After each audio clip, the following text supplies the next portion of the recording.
Greetings students. Dissolution of firm हमारा chapter चल रहा है।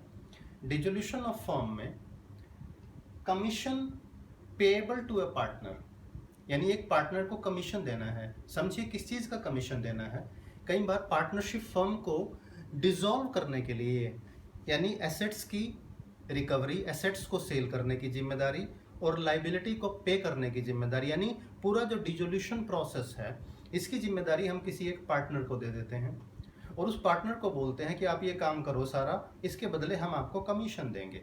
यानी सिंपल लैंग्वेज में क्या है कि commission payable to a partner by the firm at the time of dissolution for accomplishing the dissolution process. हम एक स्टेटमेंट के थ्रू करते हैं। देखिए इसको। अब ये देखिए, जब एक पार्टनर को हम कमीशन देंगे, यानी वो डिसोल्यूशन जो प्रोसेस है, एसेट्स को सेल करेगा, लाइबिलिटीज की पेमेंट करेगा और बाकी की फॉर्मेलिटीज पूरी करेगा, ये उसकी जिम्मेदारी होगी। तो उस प्रोसेस में कुछ रियलाइजेशन एक्सपेंसेस भी होंगे, तो उनका ट्रीटमेंट क्या है वो भी समझिएगा बेटा अच्छी तरह से। देखिए स्टेटमेंट क्या है। ए और बी दो पार्टनर हैं। A was to be paid a commission of ₹4,500, यानी ए को कमीशन देगी फर्म, कितना? 4,500 and realisation expenses amounted to ₹3,200। अब ए को जो कमीशन देना है, अब देखिए एक तरह से फर्म का एक्सपेंस हो गया ये। रियलाइजेशन हमारा नॉमिनल अकाउंट है, एक्सपेंसेस या उनकी पेमेंट डेबिट में आती है और किसी भी तरह की रिसीट्स हो, अमाउंट रिसीव हुआ हो तो क्रेडिट में आता है। अब देखिए, हमने ए को कमीशन कैश में नहीं देना बेटा। हमने जो भी किसी पार्टनर को जब कुछ देना होता है तो उसका कैपिटल अकाउंट क्रेडिट कर देते हैं, यानी ये कैपिटल अकाउंट ए का क्रेडिट हो जाएगा। अब जनरल एंट्री क्या होगी देखिए। First entry realisation account debit 4,500 to A's capital account.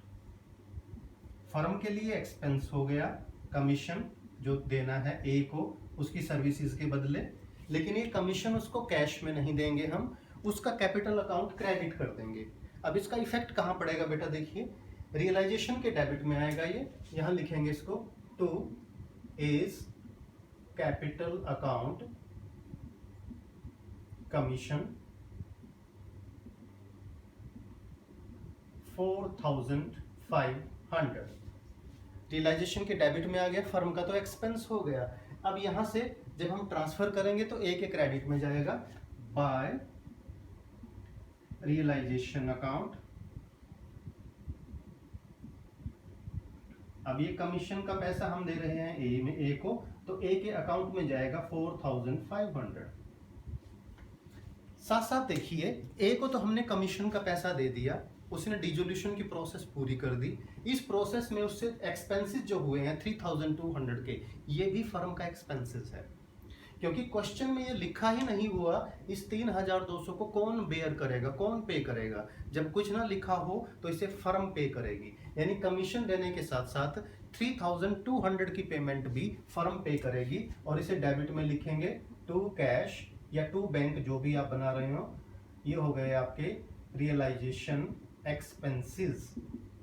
ये रियलाइजेशन एक्सपेंसेस हैं देखिए, और वो ए को दिया जाने वाला कमीशन था। तो यहां देखिए मैंने स्टेटमेंट क्या ली है, ए को कमीशन दिया और एक्सपेंसेस हो गए इतने। अब इस स्टेटमेंट में मैं थोड़ा सा चेंज कर रहा हूं बेटा। देखिए उससे हमारी एंट्रीज भी, यानी यहाँ दो एंट्रीज हो गई, ये समझ लें। तो पहले हमने कमीशन दिया और दूसरे नंबर पे रियलाइजेशन एक्सपेंसेस भी पे कर दिए। तो realisation account debit 3,200 to cash या टू बैंक अकाउंट, इसकी हमने पोस्टिंग तो कर ही दी। अब मैं स्टेटमेंट को थोड़ा सा चेंज करूंगा। देखिए बेटा स्टेटमेंट क्या होगी समझिए। We have this same statement को लास्ट में थोड़ा सा मॉडिफाई करेंगे। ए को कमीशन देना है 4,500 का, रियलाइजेशन एक्सपेंसेस हुए 3,200 which were to be borne by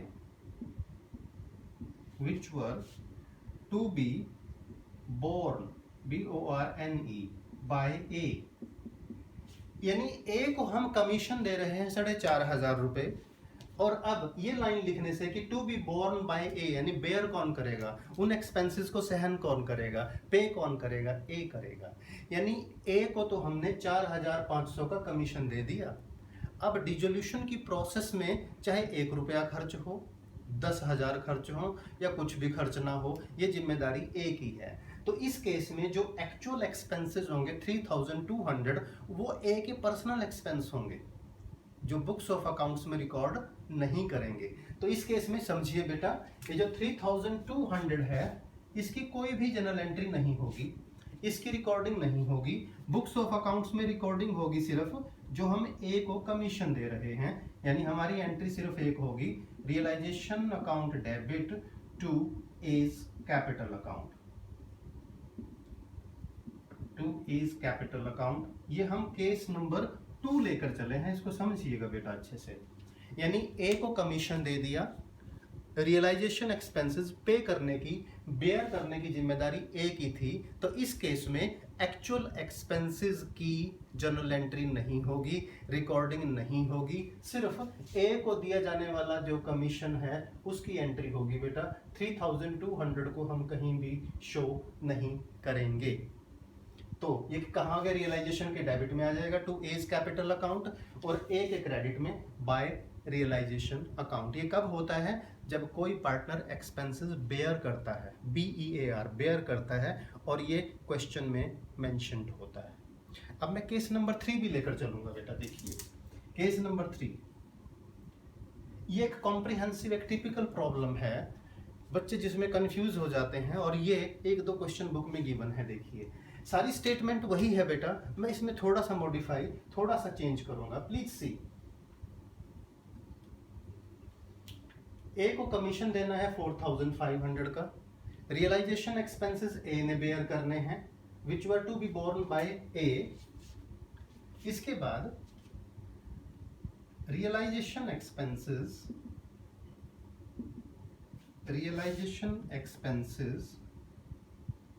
paid by the firm.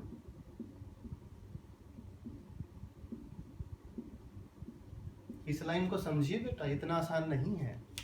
मैं दोबारा बता दूं आपको, ए के जो कमीशन देना है उसकी तो रिकॉर्डिंग हो गई बेटा, रियलाइजेशन के डेबिट में और कैपिटल अकाउंट के क्रेडिट में।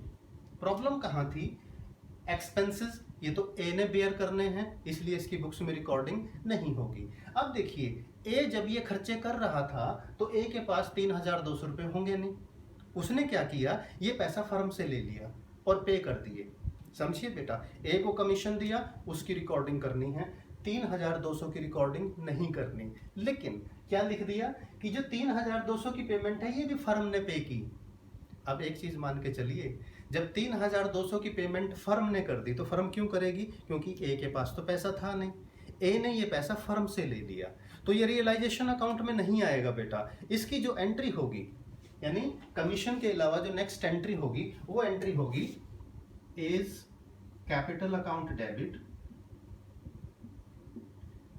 3200 टू कैश या बैंक अकाउंट 3200। प्लीज सी बेटा, ए को दिए जाने वाले कमीशन के अलावा मैं बता रहा हूं आपको, लाइन क्या लिखी हुई है, ए को कमीशन दे दिया वो तो रिकॉर्ड हो गया, 3200 भी फर्म ने पे कर दिए।